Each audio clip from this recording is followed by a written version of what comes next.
4 ಹೇಳಿದಾವೆ. 244 ತಾಲೂಕು, 23-31 ಜಿಲ್ಲೆ. ಎಲ್ಲನೂ ಒಂದು ನೋಡ್ಲಿಕ್ಕೆ ಆಗೋದಿಲ್ಲ. ಸರ್ಕಾರಗಳಿಗೆ ಗೊತ್ತು ಯಾರಿಗೆ ಕೊಟ್ಟರೆ ಏನಾಗುತ್ತೆ ಅಂತ ತಿಳ್ಕೊಂಡು ಅವಕಾಶ ಸಿಕ್ಕರೆ ಎಲ್ಲರಿಗೂ ಕೊಡಲಿ. ನಮ್ಮ ವಿರೋಧ ಯಾರಿಗೂ ಇಲ್ಲ. ನಮ್ಮ ಹಕ್ಕನ್ನು ಮಾತ್ರ ನಾವು ಕೇಳ್ತಾ ಇದ್ದೀವಿ ಅಷ್ಟೇ. ಇವಾಗ ಕಾಂಗ್ರೆಸ್ಸಿಂದ 36 ಸೀಟು ವೀರಶೈವ ಲಿಂಗಾಯತ ಸಮುದಾಯದಿಂದ ಗೆದ್ದೋಗಿದ್ದಾರೆ. 36 ಸೀಟ್ ಗೆದ್ದೋಗಿದ್ದಾರೆ. ಅದರಲ್ಲಿ ನೊಳಂಬರು ಕೇಳ್ತಾ ಇದ್ದಾರೆ, ನಗರತ್ರ ಯಾರು ಗೆದ್ದಿಲ್ಲ. ನೊಳಂಬ ಸಮಾಜದವರು ಒಬ್ಬರೊಬ್ಬರು ಗೆದ್ದಿದ್ದಾರೆ, ಅವರು ಕೇಳ್ತಾ ಇದ್ದಾರೆ. ಪಂಚಮಾಸನ ಕೇಳ್ತಾ ಇದ್ದೀರಾ, ಜಂಗಮ ಸಮಾಜದಿಂದನೂ ಒಬ್ಬರು ಗೆದ್ದಿದ್ದಾರೆ, ಅವರು ಸಹ ಕೇಳ್ತಾ ಇದ್ದಾರೆ. ಈ ಥರ ನೀವು ಹೋದರೆ ಎಲ್ಲ ಬಾರಿ 10 ಮಂತ್ರಿಗಳು ಕೊಡೋರು. ಈ ಸರಿ 7 ಕೊಟ್ಟಿದ್ರು ಅಷ್ಟೇ. 36 ಜನಸಂಖ್ಯೆ ಕಳಿಸಿರೋದು ಸರ್ಕಾರದಲ್ಲಿ ಬರೀ 7 ಕೊಟ್ಟಿದ್ರು. ಎಲ್ಲಿ ನಿಮ್ಮ ಒಂದು ಒಳ ಪಂಗಡಗಳ ಕಿತ್ತಾಟದಿಂದ ಈ ಪಕ್ಷ ನಿಮ್ಗೆ ಕಡೆಗಣಿಸಿದೆ ಅಂತ ನಾನು ಹೇಳ್ತೀನಿ. ಸಮಾಜ ಕಡೆಗಣಿಸಿದೆ.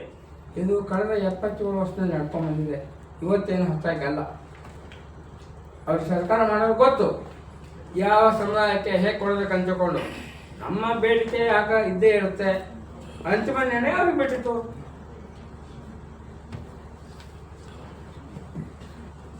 Any more questions? ಬೇರೆ ಕೇಳ್ಬೋದಾ? ಕೇಳಿ. ಪಂಚಪೀಠ ಮಾಡ್ತೀವಿ ಅಂತ ಮೊನ್ನೆ ಹುಬ್ಳಿ ಸಭೆ ಸೇರಿ ನೀವು ಪಂಚಪೀಠಗಳನ್ನು ಮಾಡಕ್ಕೆ ಹೊರಟ್ರಿ. 2 ಪೀಠ ಮಾಡಿದ್ದೆ ಉಳಿಸ್ಕೊಳಕ್ಕಾಗಿಲ್ಲ. ಅದೇ ದಿಂಡೂರವ್ರಿಗೂ ಉಮಾಪತಿಯವ್ರಿಗೂ 2008 ಪ್ರೆಸ್ ಮೀಟ್ ನಡೆದಾಗ ನಾನು ನಿಮ್ಗೆ ಹೇಳಿದ್ದೆ, ಒಂದಲ್ಲ ಒಂದು ದಿನ ಕಣ್ಣೀರು ಹಾಕ್ತೀರಾ ನೀವಿಬ್ಬರು ಅಂತ. ಬಹುಶಃ ನಿಮಗೆ ಜ್ಞಾಪನ ಇದೆಯಲ್ವಾ? ನಾನು ಪ್ರೆಸ್ ಮೀಟಲ್ಲಿ ಅಟೆಂಡ್ ಆಗಿ ಹೇಳಿದ್ದೆ ಅವತ್ತು. ಅದೇ ರೀತಿ ನಿಮ್ಮ ಪೀಠಗಳಲ್ಲಿ ಲೆಕ್ಕದ ಬಗ್ಗೆ ಇದ್ರ ಬಗ್ಗೆ ಗಲಾಟೆಗಳಾಗಿ ಇಬ್ಬರು ಕಣ್ಣೀರು ಹಾಕಿದ್ರಿ. ಮುಂದೆ 5 ಪೀಠ ಆದಾಗ ಯಾವ ರೀತಿ ನೀವು ಒಗ್ಗಟ್ಟಾಗಿರ್ತೀರಾ ಅಂತ. ಇದು ಪೀಠಗಳು ಮಾಡಿದ್ದು ನಮ್ಮೇನು 1000 ವರ್ಷ ಇತಿಹಾಸ ಇಲ್ಲ. ಕೇವಲ 18 ವರ್ಷದ ಇತಿಹಾಸ.